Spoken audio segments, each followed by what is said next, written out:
আগে আমি কি দেখিয়েছিলাম 25 সঙ্গে 25 গুণ করলে 25 হবে, 5 5 25, আর এটা 1 বাড়াতে হবে, 2 থেকে 1 বাড়ালে 3, 3 2 6।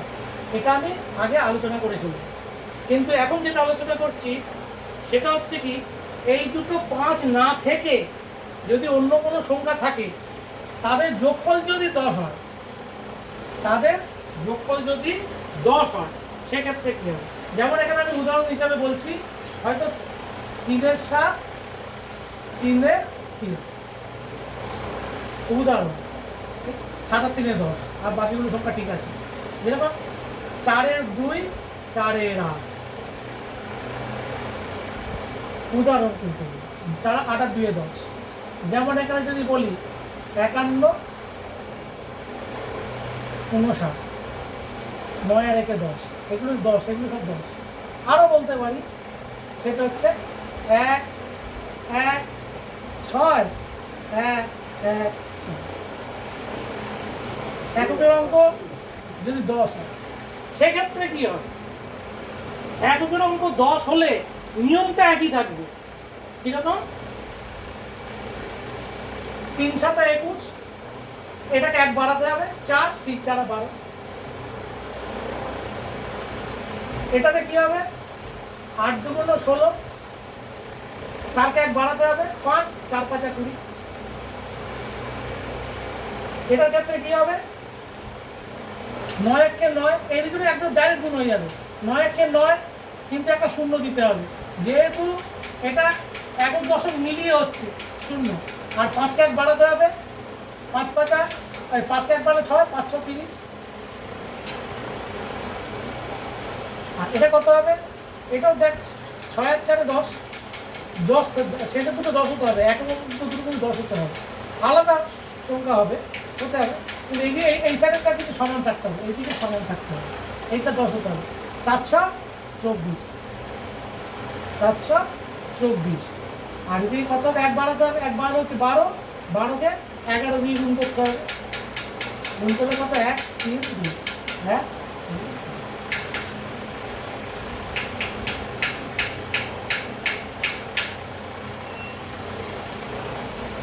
এটা কেন হচ্ছে সেটা আমরা দেখি, তার প্রমাণটা দেখি, এটা কেন হচ্ছে। তাহলে কি বলেছিলাম আমি? এককের অঙ্ক সংখ্যা আলাদা হবে, কিন্তু যোগফলটা কেন? যোগফলটা কিন্তু যোগ করলে 10 হবে। 7 আর 3 10, এ দুটো ঠিক আছে, একই, এটা একই, এই সাইডে একই, দশকের অঙ্ক 1, দশক বা শতক অঙ্ক 1। এখানে আমি দুটো পার্ট করেছি, এখানে কিন্তু আমি দুটো পার্ট করেছি। একটা হচ্ছে একক দশক, দুটো সংখ্যা,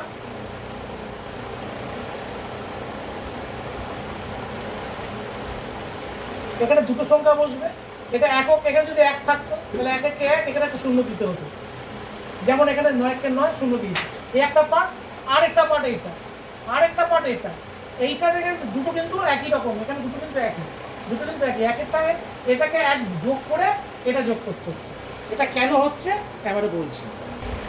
এক্ষেত্রে দেখা যাক যে দুটো সংখ্যা, তার দুটো সংখ্যার ক্ষেত্রে কি কি? একটাকে ধরছি আমরা x 10x প্লাস a, উপরের সংখ্যা, নিচের সংখ্যাটা কত? 10x, x কিন্তু সমান আছে, দশকের অঙ্ক আছে বলে x হচ্ছে, প্লাস b। এই দুটো আমরা গুণ করছি, এই দুটো আমরা গুণ করব। গুণ করলে কি হবে দেখি? এটার সাথে এটা গুণ, এ দুটো গুণ, এ বি, প্লাস এটার সাথে এটা গুণ, 10x b, এটা গুণ করছি, হ্যাঁ। তারপরে এটার সাথে এটা গুণ, 10x a, আবার এটার সাথে এটা গুণ, 100x স্কয়ার। a এর সাথে b গুণ করলে ab, b এর সাথে 10x গুণ করলে 10x b, 10x এর সাথে a গুণ করলে 10x a, 10x এর সাথে 10x গুণ করলে 10x স্কয়ার। এইটা হচ্ছে গুণফলটা, এটা হচ্ছে। তার মানেটা কি? এইটা সমান কত হলো? এই জিনিসটা সমান কত হলো দেখি আমরা এখানে। 10x square plus 10x common নিচ্ছি, 10x কমন নিচ্ছি, তাহলে a plus b plus ab। এখানে একটা মজার ব্যাপার হলো, আমি কি বলেছি? এটা a এটা b, এটা a এটা b ধরেছি, এটা a এটা b, এটা a এটা b, কিন্তু a আর b এর যোগফল কিন্তু 10 হতে হবে। 7 আর 3 10, 8 আর 2 10, 9 আর 1 10, 4 আর 6 10। তার মানে এখানে এই ক্ষেত্রে কি? এই ক্ষেত্রে কিন্তু a প্লাস b সমান 10। এই ক্ষেত্রে a প্লাস b সমান 10, এটা কিন্তু মাথায় রাখতে হবে। এই ক্ষেত্রে কিন্তু a প্লাস b সমান 10, এই শর্ত, এটা যে কন্ডিশন, এই কন্ডিশনে কিন্তু এই অঙ্কটা হয়েছে, এই শর্তে কিন্তু অঙ্কটা হয়েছে। তাহলে a প্লাস b সমান এখানে 10 হয়ে যাচ্ছে। এই জায়গাটাতে কিন্তু a সমান b সমান a প্লাস b সমান 10। তাহলে সেক্ষেত্রে কি হবে? এটা সমান 100x square plus 10x into এই 10 প্লাস ab। তাহলে সমান কত হলো? সমান কত হলো? সমান এখানে 100x স্কোয়ার প্লাস 10x আর 10, তার মানে 100 x, 10 এর সাথে 10 গুণ করলে 100 প্লাস ab। এটা সমান কত হলো? এবার কমন নিই, 100x কমন নিলে কত হলো? 2x কমন নিলে কত হলো? 100x কমন নিলে x প্লাস এই 100 চলে গেলে 1 প্লাস ab। এই জিনিসটা চলে আসছে কিন্তু,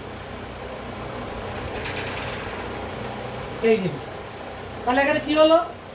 তাহলে ab হলো এই পার্টটা a into b, a into b এই পার্টটা।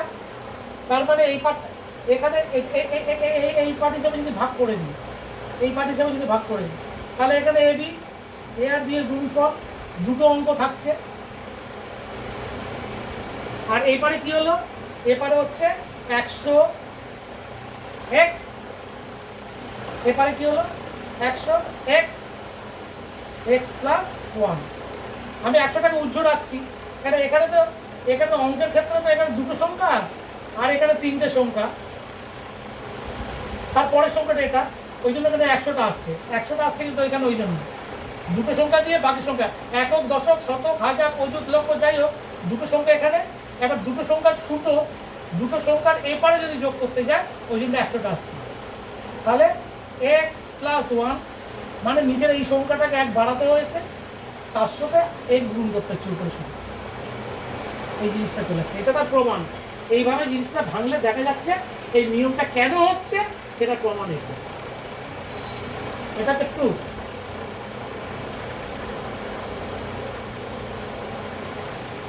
ঠিক আছে?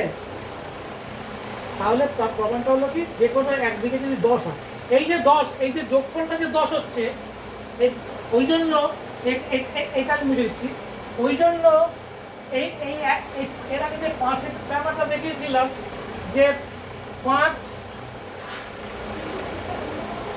25 গুণ করলে 5 5 25, আর এখানে 2 1 বাড়িয়ে 3 6, এই যে নিয়মটা, এই নিয়মটাও কিন্তু এই নিয়মের ভিতরে পড়ে যাচ্ছে, এই নিয়মের ভিতরেও কিন্তু ওই নিয়মটা পড়ে যাচ্ছে। আমি একে যদি এখানে a আর b এর জায়গায় 5 বসিয়ে দিই তাহলে কিন্তু এই জিনিসটা চলে আসছে। a আর b এর জায়গায় যদি 5 বসিয়ে দিই তাহলে কি হবে? a আর b এর জায়গায় 5 বসিয়ে দিলে কি হবে? এটা 10 হয়ে যাবে। a আর b এর 5 বসিয়ে দিলে এটা 10 হয়ে যাবে।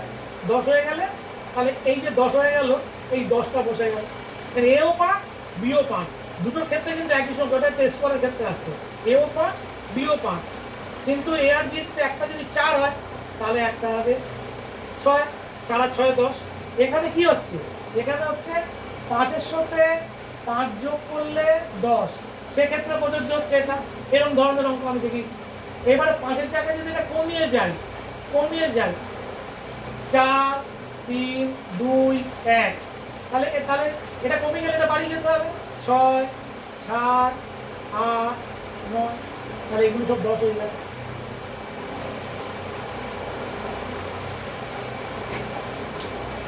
তাহলে এই যে প্রমাণটা, এই প্রমাণটা শুধু এটার জন্য নয়, পাঁচের ক্ষেত্রে যে আমরা যে সমস্ত করি সাধারণভাবে সেটার ক্ষেত্রেও কিন্তু এই প্রমাণটা এখানে ঢুকে আছে। এ আর বি 5 5 হলে 10 হয়ে যাচ্ছে, আর এই দুটো যে কোনো একটা হবে। আর তার মানে ভাইস ভার্সা, আমি যদি আবার এখানে কমিয়ে, এখানে কমার জায়গায় যদি বাড়িয়ে দিই, তাহলে এইটা এইদিকে চলে আসবে, এইদিকে চলে আসবে। ঠিক আছে।